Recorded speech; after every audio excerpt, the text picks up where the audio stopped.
Hola, espero que estén muy bien, ustedes y su familia. En esta sesión estaremos revisando algunos conceptos básicos de la fisiología que se relacionan en general con los términos de la biología, en particular homeostasis y transporte a través de la membrana plasmática, en particular la membrana celular, que es el borde que define a una célula.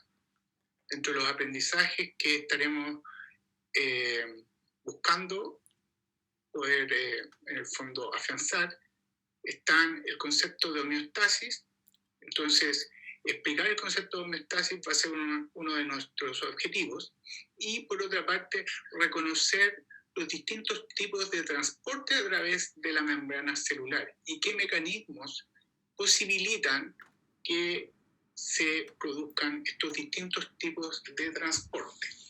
Y para eso, entonces, analizaremos los distintos procesos de transporte, tanto pasivo como activo, y, por otra parte, haremos una vinculación con los mecanismos que dan base a estos distintos tipos de transporte. Ahora, uno de los elementos que nosotros usualmente consideraremos como esenciales son los relacionados con la homeostasis. La homeostasis se refiere a que el ser vivo, y en particular la célula o células que forman un ser vivo, mantienen sus condiciones internas relativamente estables, no varían mucho.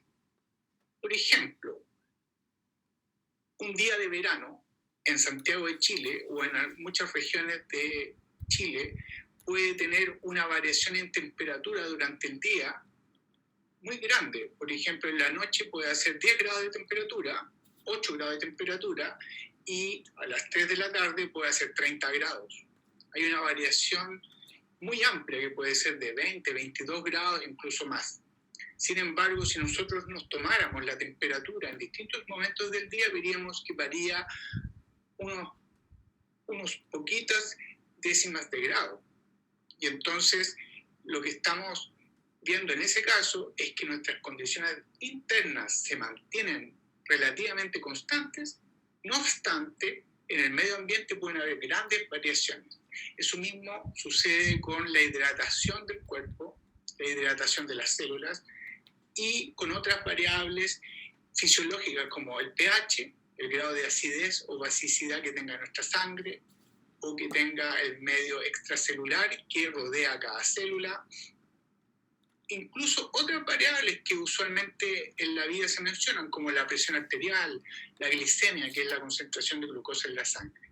Entonces, hay unos rangos dentro de los cuales hay variación, y esos rangos se mantienen relativamente constantes. Si es que hay una alteración que lleve a que se salgan de esos rangos, se puede ir produciendo entonces una perturbación que puede ser de corto tiempo, pero en ciertas condiciones, si es que se va manteniendo en el tiempo, se puede transformar en crónica. Por ejemplo, si una persona constantemente está teniendo alzas de presión en muchos momentos, su presión supera el rango superior, puede desarrollarse una hipertensión, la cual puede llegar a ser crónica.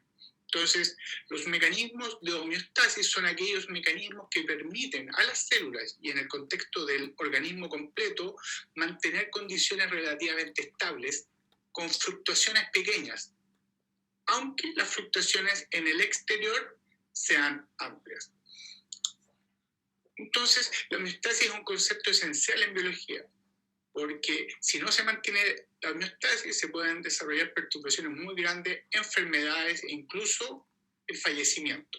Entonces, la mantención de las condiciones internas requiere mecanismos homeostáticos activos, o sea, que se haga algo operativamente en forma activa por regular el organismo y hacer que entonces estas condiciones internas se mantengan relativamente estables. ¿Cómo se regulan?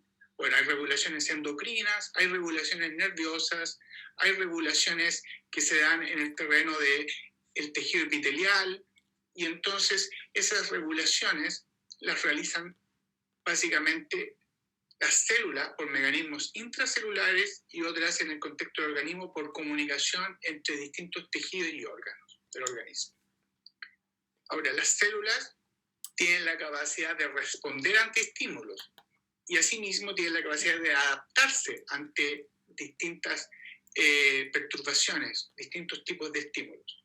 Y entonces, esa capacidad de adaptación pasa a ser un concepto clave. Las células pueden modificar su pH, por ejemplo, su acidez o basicidad, y pueden adaptarse temporalmente a esas nuevas condiciones. De esa manera se va generando una respuesta dinámica. Esa respuesta dinámica entonces está en la base de la vida, puesto que podemos generar respuestas a nivel celular y también a nivel de individuo a condiciones cambiantes. Llevado a la célula, un hito importante es la membrana celular. En la figura aquí de la izquierda se muestra un esquema general de la organización de la membrana celular. La membrana celular está formada por unas moléculas que se llaman fosfolípidos, que esquemáticamente se representan con una pelotita con dos patitas. Y estas moléculas están estructurando lo que se le llama la bicapa lipídica. La bicapa lipídica es uno de los componentes esenciales de todas las membranas plasmáticas que están presentes en la célula. Una membrana plasmática esencial es la que además define el borde de la célula. Esa membrana plasmática le llamamos membrana celular. Y está formada entonces por fosfolípidos, también está formada por colesterol. Fosfolípidos y colesterol son tipos de lípidos, o sea, de grasas, que permiten generar un borde. Y en este borde tenemos la posibilidad entonces de generar dos medios, uno fuera de la célula, que le llamamos extracelular, y otro dentro de la célula, que es el intracelular. Sucede que esta estructura, además, posibilita que haya proteínas que estén incorporadas.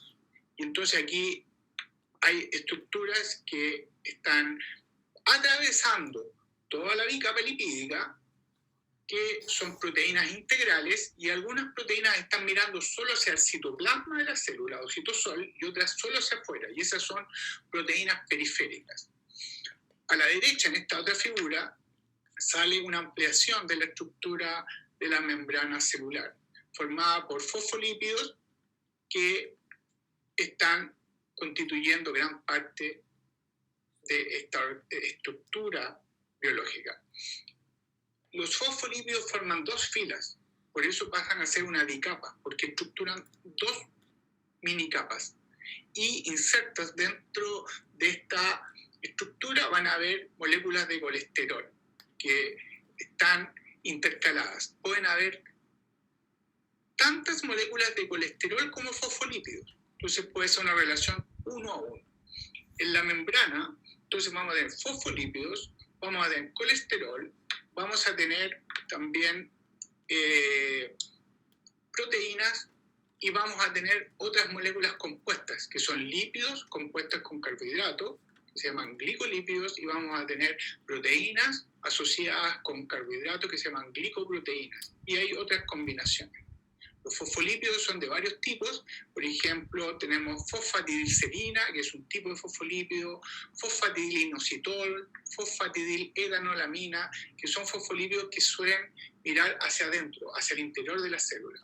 Y, por ejemplo, fosfatidilcolina mira hacia el exterior. Eso, en general, para dar una idea de la diversidad de fosfolípidos que pueden haber.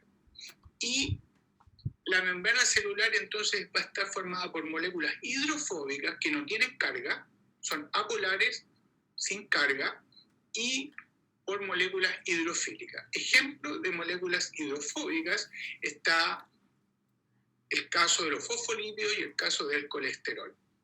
Y hidrofílicas en general las proteínas. Hidrofóbico da la idea de tenerle fobia al agua. Entonces, por eso que las grasas, los lípidos, no se mezclan con el agua. Forman dos capas distintas. La grasa formando una capa y el agua formando otra capa.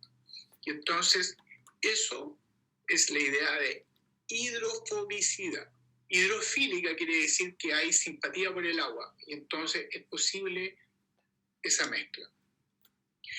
Cuando nos imaginamos una célula, sabemos que hay ciertos componentes que están dentro de la célula, componentes intracelulares y otros fuera de la célula. Son dos compartimentos distintos.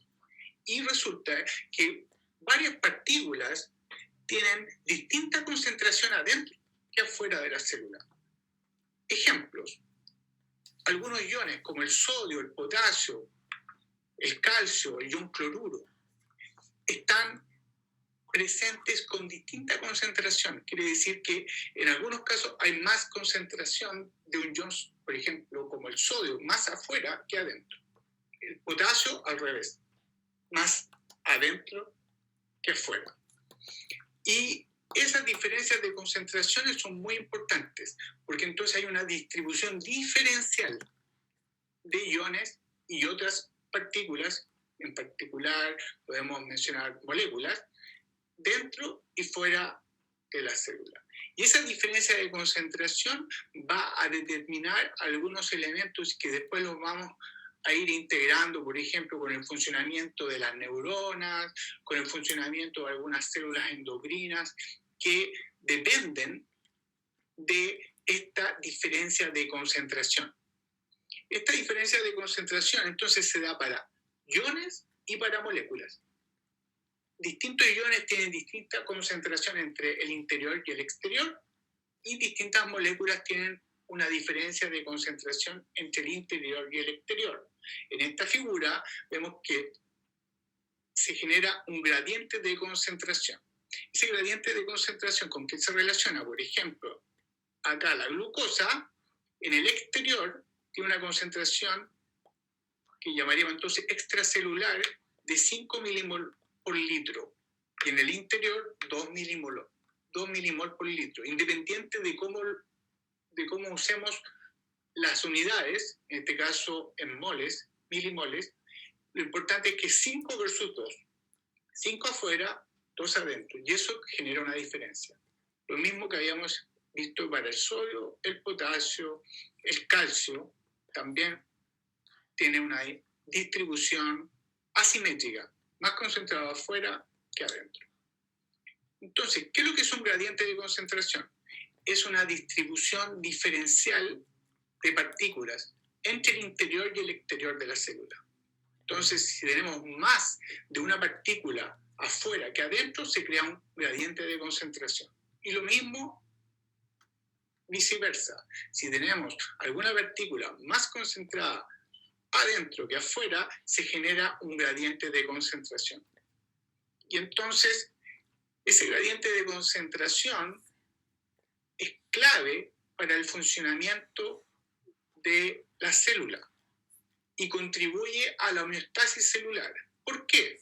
Resulta que estas partículas que están más concentradas afuera que adentro, si es que, por ejemplo, no tienen carga, si son apolares o hidrofóbicas, entonces pueden moverse desde afuera hacia adentro y crean un transporte, un flujo desde afuera hacia adentro, que obtienen la energía desde el mismo gradiente de concentración. ¿Qué significa eso? La diferencia en el número de partículas entre el exterior y el interior va a ser justamente la fuerza motriz que va a posibilitar que una partícula se mueva de un compartimento al otro. Entonces, supongamos, si una partícula está más concentrada afuera que adentro, en este esquema, por ejemplo, tenemos 6 partículas afuera y adentro 2, entonces se genera una energía que está contenida en este gradiente. Y esa energía posibilita que partículas que están afuera puedan pasar hacia el interior. Eso se conoce en general como difusión, el paso de moléculas a través de la bicapa lipídica. Este movimiento puede facilitarse en el caso de que sean partículas sin carga, hidrofóbicas, porque pueden atravesar los fosfolípidos y se mueven a través entonces de estos fosfolípidos de la bicapa lipídica. Pero en otros casos, si tenemos partículas con carga positiva o carga negativa, no van a poder atravesar la bicapa de fosfolípidos. ¿Por qué? Porque las partículas que tienen carga positiva o carga negativa son hidrofílicas y no van a poder atravesar, a no ser que las ayude una proteína. Y entonces, desde ese punto de vista, hay diversos tipos de iones, por ejemplo, sodio, potasio, calcio, y hay distintos tipos de moléculas. Tenemos carbohidratos, tenemos lípidos, tenemos proteínas, tenemos ácidos nucleicos, hay diversos tipos de moléculas y además hay distintos tipos de carbohidratos. Dentro de los lípidos hay distintos tipos de lípidos. Y entonces el transporte a través de la membrana celular va a ocurrir o a través de la bicapa o a través de proteínas. Y eso va a depender del tipo de partícula que va a ser transportada. Por ejemplo, para transportar sodio, potasio, o el ion cloruro, o el ion magnesio, en algunos casos el ion calcio, se requieren proteínas específicas que puedan transportar estas partículas hidrofílicas. Y eso se hace por medio de proteínas llamadas canales iónicos. Hay canales de potasio, hay canales de sodio, canales de calcio. Y estos canales son específicos para transportar esos tipos de iones. En otros casos tenemos moléculas, por ejemplo, transporte de glucosa. Nosotros nos alimentamos, obtenemos carbohidratos a partir de la dieta, la glucosa se metaboliza en el organismo y esa glucosa, para que pueda metabolizarse, tiene que entrar a las células y entonces se requiere transporte de glucosa. La glucosa es una molécula relativamente más grande, está compuesta por varios átomos y entonces lo que tenemos es que se requiere una proteína que la ayude a atravesar. Pero si pensamos en moléculas más pequeñas como el oxígeno, que son dos oxígenos unidos, O2, es una molécula pequeñita, hidrofóbica, sin carga, que puede atravesar la bicapa. Y entonces ahí tenemos distintos tipos de transportes. Entonces, un concepto clave es el concepto de gradiente de concentración. El gradiente de concentración se da por la distribución diferencial de partículas entre el medio intracelular y el medio extracelular. Pero luego tenemos otro concepto que es el gradiente electroquímico. El gradiente electroquímico es cuando las partículas tienen carga. Ejemplo, el sodio es más. Ion sodio tiene una carga positiva. El potasio tiene una carga positiva. El calcio tiene dos cargas positivas. El cloruro tiene una carga negativa. Cuando tenemos partículas que tienen carga positiva o negativa, entonces lo que se genera no es solo una diferencia en el número de partículas, sino que una diferencia de carga. Entonces puede haber más sodio afuera que adentro, entonces no solo hay más sodio adentro que afuera, sino que hay más carga positiva, por ejemplo, afuera que adentro. Ese tipo de consideraciones son lo que permite estructurar este segundo concepto clave, gradiente electroquímico, un segundo concepto clave en relación al transporte. Es un gradiente no solo de concentración, sino que eléctrico, diferencia de cargas. Entonces, ¿por qué se llama gradiente electroquímico? Lo químico hace relación a la diferencia de concentración y lo electro, una diferencia de carga entre el intracelular y el extracelular. Entonces, ¿qué tipos de transporte se producen en la célula? Los tipos de transporte que se producen en la célula son de dos tipos. Uno se llaman transportes pasivos y otros se llaman transportes activos. Definición de transporte pasivo. Transporte pasivo es aquel transporte que ocurre a favor del gradiente de concentración. Y Lo mismo se aplica si es que fueran partículas con carga a favor del gradiente electroquímico. Entonces, el gradiente es lo clave. A favor del gradiente de concentración define un transporte pasivo y en contra de un gradiente de concentración o un gradiente electroquímico va a definir un transporte activo. Esa es la definición. Entonces, transporte pasivo en la célula es aquel transporte que ocurre a favor del gradiente de concentración y en aquellas partículas cargadas con carga positiva o negativa, además a favor del gradiente eléctrico. Y hay tres tipos de transporte pasivo: difusión simple, difusión facilitada y, cuando se refiere a transporte de agua, osmosis. En el caso del transporte activo, hay tres grandes tipos de transporte activo. En este caso, ocurren en contra del gradiente de concentración.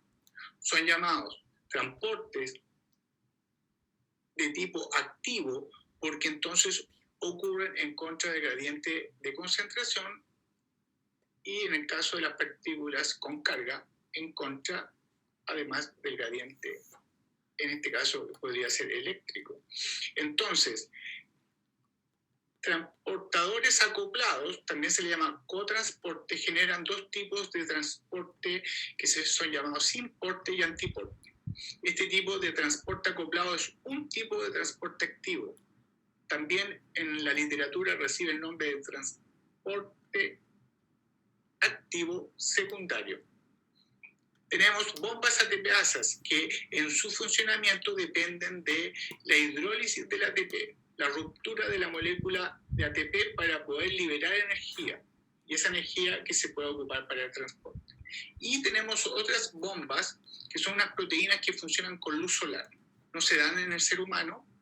Hay algunos tipos de organismos que se llaman arqueas, que es una célula nomás, el organismo completo, y tienen unas proteínas que se llaman bacteriorrodoxina, que puede utilizar la energía del sol, de eretrisol, utilizan esa energía para utilizarla para transportar iones.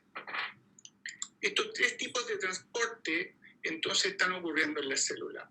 En particular, para el transporte pasivo, estaremos realizando difusión simple, difusión facilitada y osmosis. En el caso de la difusión simple y la difusión facilitada, se aplican para el movimiento de moléculas de soluto, no de disolventes como el agua. Y en este caso, la difusión simple pasa a ser el paso de moléculas a través de la bicapa lipídica. O sea, moléculas que tienen propiedades hidrofóbicas sin carga, apolares, que les permite atravesar los fosfolípidos que forman la bicapa. Eso lo pueden realizar moléculas pequeñitas como el oxígeno, el dióxido de carbono, la urea, el etanol y algunas hormonas que están presentes en nuestro organismo y se llaman hormonas esteroidales. Algunas hormonas que forman nuestro organismo, que se producen dentro de nuestro organismo, como las hormonas esteroidales, son de naturaleza lipídica, o sea, tienen características de grasa y entonces pueden atravesar la bicapa lipídica sin ayuda de proteínas. La difusión simple no requiere proteínas, solo moléculas que tengan características similares a los lípidos y que les permita entonces atravesar la bicapa lipídica. La difusión facilitada es para aquellas partículas, sean moléculas o iones, que no puedan atravesar la bicapa lipídica. ¿Por qué? Porque son hidrofílicas esas partículas. Y entonces requieren que una proteína las transporte. Y esa es la difusión facilitada. Y por último, la osmosis se refiere ya no al transporte de soluto, sino que al transporte de solvente. Y el agua es, en este caso, el solvente, por así decirlo, más masivo en el contexto de los seres vivos. El paso de agua a través de la membrana celular, de adentro hacia afuera o de afuera hacia adentro. La difusión, entonces, es el movimiento neto de moléculas o moléculas, en este caso, o partículas hidrofóbicas, a favor del gradiente. Movimiento neto quiere decir que, en este caso, sea tanto considerando el paso hacia adentro como el paso hacia afuera, no sea igual a cero. Entonces, eso se refiere cuando hablamos de movimiento neto. Este movimiento que permite, en el fondo, el transporte por difusión es energéticamente favorable. ¿Qué quiere decir eso? Que la energía está en el mismo gradiente. Si en un lado hay 8 moléculas y en el otro hay 2, esa diferencia está posibilitando que haya una forma de energía potencial que se puede usar para luego transformarla en una energía que produzca movimiento, traspaso, desde donde hay más hacia donde hay menos. Si hay 8 afuera y 2 adentro, entonces van a haber moléculas que se van a mover hacia el interior, posibilitados por la energía que hay en el gradiente de concentración. Ahora, no es un tipo de transporte que no requiere energía. El transporte pasivo tiene la energía en el gradiente, que es distinto. Por eso se llama aquel tipo de transporte que ocurre a favor del gradiente de concentración. Esa es la definición. Entonces quiere decir que se requiere energía, pero la energía está en el gradiente y va a ocurrir entonces espontáneamente, porque la energía está contenida en este gradiente y al ser energéticamente favorable va a transcurrir en forma espontánea. Ahora, ¿qué factores afectan la difusión? Uno es la concentración, que es lo que ya habíamos visto. Otro es el tamaño de la molécula. Mientras más pequeña es la molécula, más fácil atraviesa la bicapa lipídica. La temperatura, mientras más temperatura hay, más fluida es la bicapa lipídica, y entonces más fácil que atraviese una molécula. Y que sea liposoluble. Si son moléculas hidrofóbicas, van a atravesar la bicapa lipídica. Si es una molécula hidrofílica, no va a atravesar la bicapa lipídica sin la ayuda de proteína. Entonces, una molécula hidrofílica no va a atravesar la bicapa lipídica porque en el fondo no es liposoluble. Entonces tenemos 4 grandes factores: concentración, gradiente de concentración; temperatura, tenemos 2 elementos; 3, tenemos la liposolubilidad; y 4, tenemos el tamaño de la molécula. Entonces, si hace más temperatura, la molécula es más chica y la molécula, al ser hidrofóbica, una estructura similar a un lípido, entonces va a atravesar más fácil que otra molécula que lo haga, por ejemplo, con esas mismas características a una menor temperatura. Eso hace surgir un concepto. Estos 4 factores, concentración, tamaño, temperatura y liposolubilidad, se agrupan en un modelo que pasa a ser un modelo matemático que está caracterizado por una ecuación que vamos a estar mostrando en relación a la difusión simple. Esa ecuación se llama la ley de Fick y permite explicar los aspectos que se relacionan con la difusión.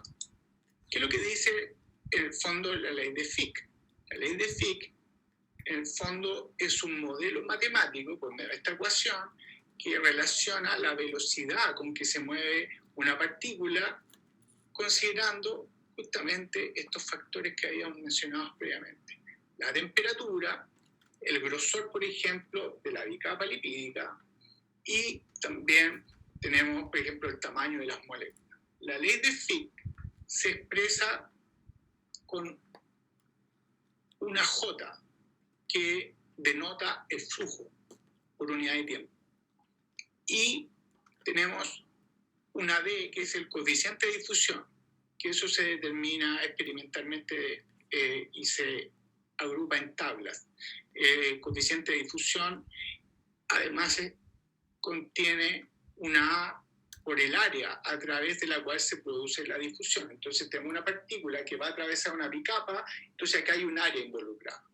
Y por otra parte tenemos un delta C y un delta X. El delta C es el gradiente de concentración del cual habíamos hablado, y el delta X la distancia que va a recorrer la partícula. Esa ley de Fick, entonces, ¿qué es lo que permite? Relacionar la difusión con factores que hacen que esta difusión esté facilitada, o sea, que sea más rápida esta difusión. El coeficiente de difusión en particular se denota con la letra D, y el coeficiente de difusión tiene una constante que se llama constante de Boltzmann, una T que es temperatura, que se mide en grados Kelvin, y tiene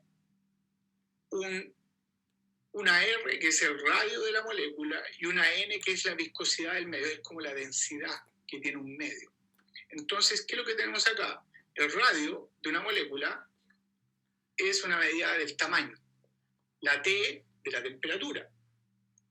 La viscosidad del medio se va a relacionar con la liposolubilidad. Cuán liposoluble sea una molécula, entonces va a facilitar su capacidad de atravesar la bicapa lipídica.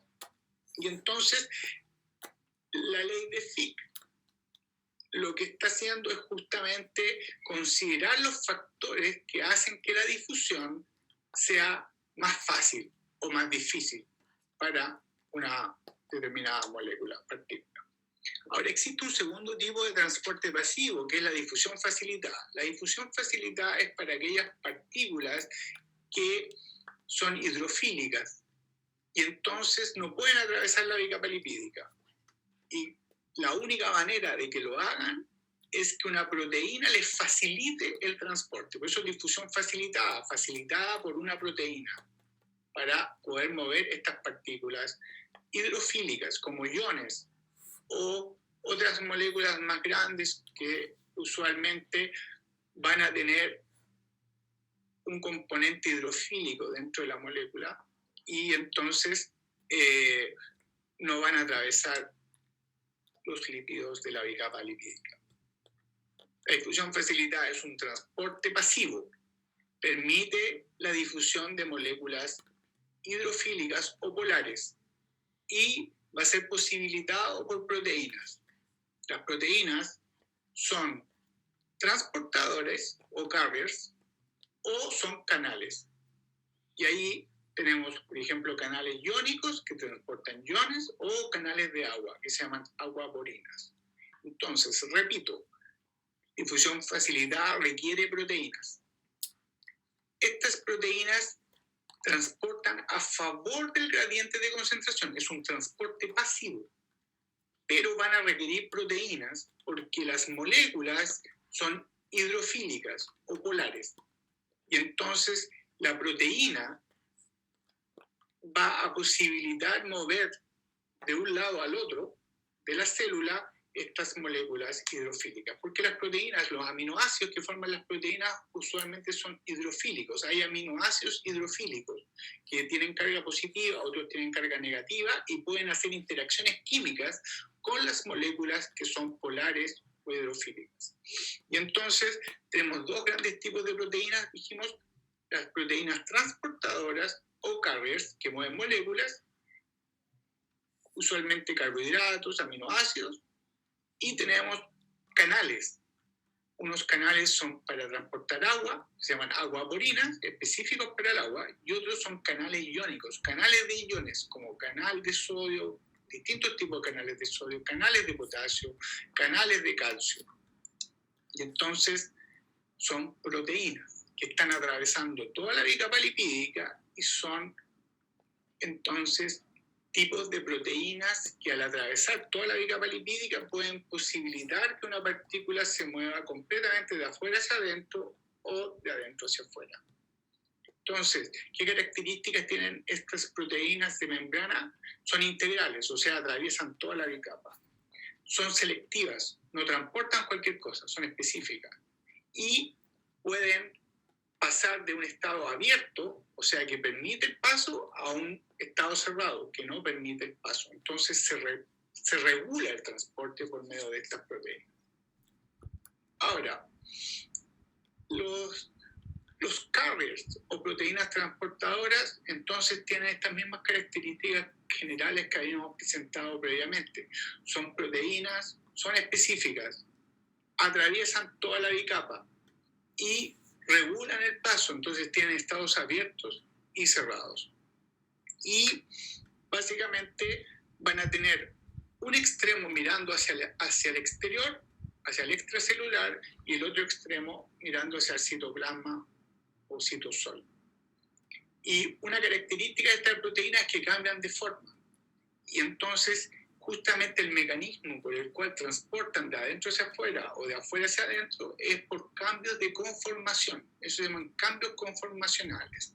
Y les permiten tener una forma para unirse a la molécula y después cambian su forma y les permiten a la molécula ser transportada hacia el otro lado. Entonces, ese proceso es regulado. ¿Cómo? Por movimientos internos que tiene la molécula, que se llaman cambios de forma, cambios conformacionales. Esto es la forma 3D que tiene en el espacio de la molécula.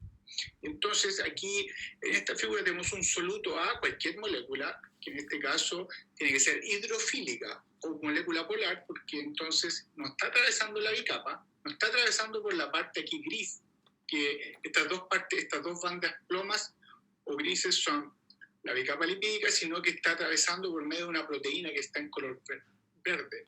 Y entonces el soluto A interactúa con esta proteína verde y puede entrar, porque esta proteína verde está abierta hacia afuera, hacia acá arriba, hacia la parte superior de esta proteína. Lo que tenemos es el exterior de la célula, y hacia abajo tenemos el interior de la célula. Por eso aquí dice outside, afuera de la célula, inside, hacia adentro. Entonces se abre hacia afuera, y se cierra hacia adentro. Entonces el soluto puede entrar, pero luego esta proteína cambia de forma y se cierra afuera y se abre adentro. Y ese cambio de forma permite que el soluto A ingrese. ¿Por qué? Porque la proteína ayuda, pero además porque la energía es favorable.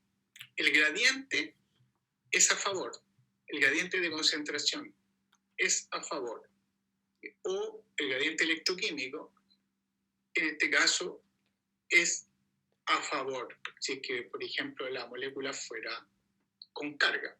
Y entonces, este gradiente es la fuerza motriz del transporte y requiere una proteína para poder realizarse. Este es el caso de los canales iónicos que transportan iones. Los canales de iones tienen la particularidad que están transportando partículas con carga, o positiva o negativa. Y estos canales iónicos también tienen la característica de ser proteínas integrales y son selectivas también, específicos para ese tipo de ion, y tienen estados abiertos y cerrados que permiten regular el paso. Y en el caso de los iones que son con carga positiva o negativa, entonces el gradiente que está operando es un gradiente electroquímico, porque estas partículas tienen carga. No solo importa el número de iones que hay afuera o adentro, por ejemplo, de sodio, sino que además la diferencia que se produzca del número de cargas, ¿ya? En este caso. Entonces tenemos dos elementos: la concentración, que es el número de partículas, y otro es la diferencia que se dé en cantidad de carga entre el interior y el exterior.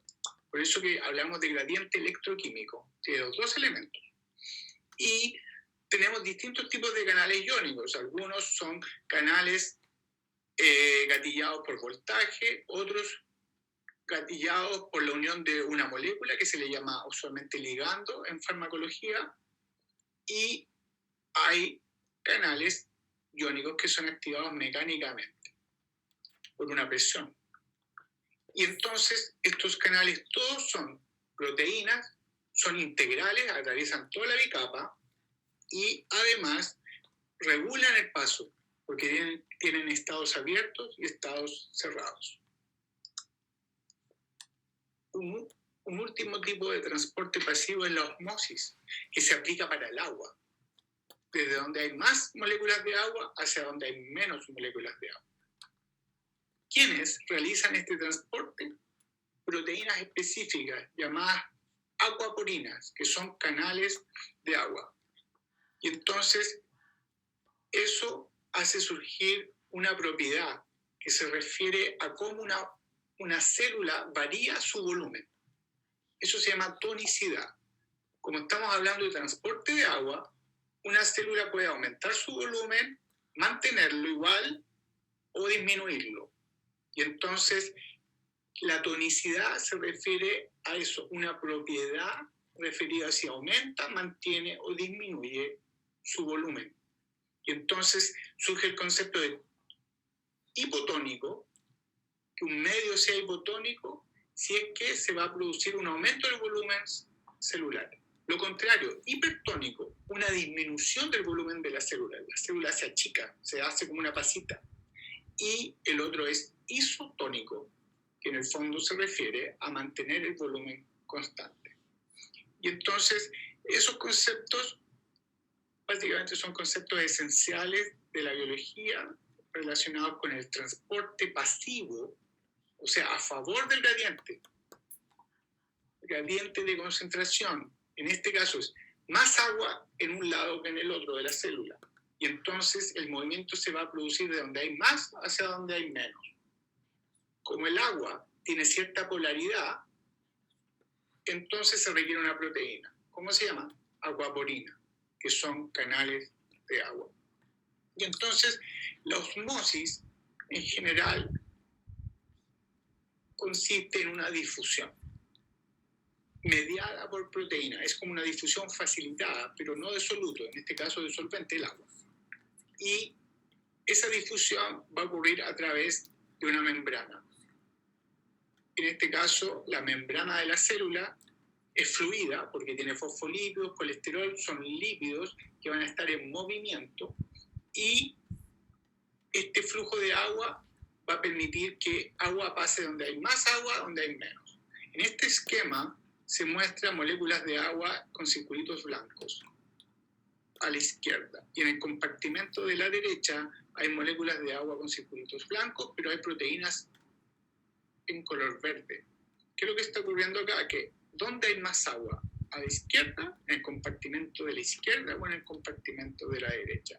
En este caso hay más agua en el compartimento de la izquierda, y entonces el agua se va a mover de izquierda a derecha. ¿Por qué hay más agua a la izquierda que en la derecha? Porque en la derecha tenemos proteínas, entonces parte del volumen está ocupado por proteínas y no por agua. Entonces, por ejemplo, en la izquierda podríamos decir que hay 100% agua, y en la derecha podríamos decir que hay 60% agua, un 40% del volumen ocupado por proteínas. Y entonces hay más agua a la izquierda, que va a pasar a favor del gradiente de concentración. La energía está en el gradiente y pasa entonces de izquierda a derecha. Y hay una presión que se relaciona con la osmosis, que es la presión osmótica. Esta presión, toda presión es una fuerza por unidad de área. Entonces, si yo aplico mi dedo sobre mi palma, estoy haciendo una fuerza en esta área, en este circulito que representa, por así decirlo, el diámetro de mi dedo. Pero si yo aplico el puño, entonces aumenta el área ahora. Entonces, esa fuerza por unidad de área es una presión. Y en el caso de la presión osmótica, es una presión que se ejerce desde el lado donde está más concentrada una solución, y tiene que estar presente una membrana plasmática. ¿Y qué es lo que hace esta presión? Oponerse al flujo de agua a través de la membrana semipermeable, a través del mecanismo de osmosis. Entonces, la presión osmótica es básicamente una presión que lo que hace es prevenir el flujo de agua a través de la membrana semipermeable, que es la membrana celular. Y entonces, la osmosis es el último tipo de transporte pasivo y se caracteriza básicamente, en este caso, por ser un movimiento de agua a favor del gradiente de concentración, posibilitado por proteínas específicas llamadas acuaporinas. La presión osmótica, que está vinculada a la prevención de este movimiento de agua, se mide básicamente por un modelamiento matemático que utiliza una ecuación que se llama de Van Hoff, que se expresa de la siguiente manera. La presión osmótica va a ser igual a NCRT. N, el número de partículas disociables por molécula, C, la concentración, R, la constante de los gases, y T, la temperatura en grados. Y se mide en unidades de presión, que son, por ejemplo, atm por atmósferas o milímetros de mercurio. Por ejemplo, si han presenciado que a su abuelita, abuelito, mamá, papá le han tomado la presión arterial se hace con un instrumento que en general tiene una columna de mercurio, y eso marca milímetros de mercurio. Y entonces una atmósfera es equivalente a 760 milímetros de mercurio. Es una conversión matemática. Lo importante es que atmósfera es una medida, en este caso una unidad de medida de presión, pero también se puede expresar como milímetros de mercurio. Por ejemplo, a una abuelita le miden la presión y supongamos que tiene 140,84. 140 va a ser la presión sistólica y está en unidades de milímetros de mercurio. Y el modelamiento matemático se hace con esta ecuación que entonces establece que la presión osmótica va a depender de la temperatura, va a depender de la concentración, va a depender de una constante que se llama la constante de los gases, y va a depender de N, que es el número de partículas disociables por molécula. Entonces hay moléculas que no se disocian y entonces N igual a 1, pero hay otras moléculas que se disocian en 2. Supongamos una molécula como ácido carbónico. Ácido carbónico tiene una parte que es CO3 y tiene una unión a 2 hidrógenos. Se puede disociar liberando un hidrógeno que pasa a llamarse protón. Entonces queda un protón liberado y además queda el otro componente HCO3 menos. Y entonces se disocia en 2. Al disociarse en 2, entonces N pasa a ser igual a 2. Entonces, ¿qué es lo que hemos estado revisando? Tipos de transporte. Dentro de los tipos de transporte tenemos dos grandes tipos de transporte. Transporte pasivo, a favor del gradiente de concentración, y transporte activo, en contra del gradiente de concentración. Dentro del transporte pasivo hemos revisado 3 tipos de transporte. Difusión simple a través de la bicapa lipídica. Difusión facilitada para aquellas partículas hidrofílicas que no pueden atravesar la bicapa y que requieren que sea facilitada por una proteína, de las cuales tenemos transportadores o carriers, canales de agua y canales iónicos. Y en último caso tenemos particular osmosis para el movimiento de agua.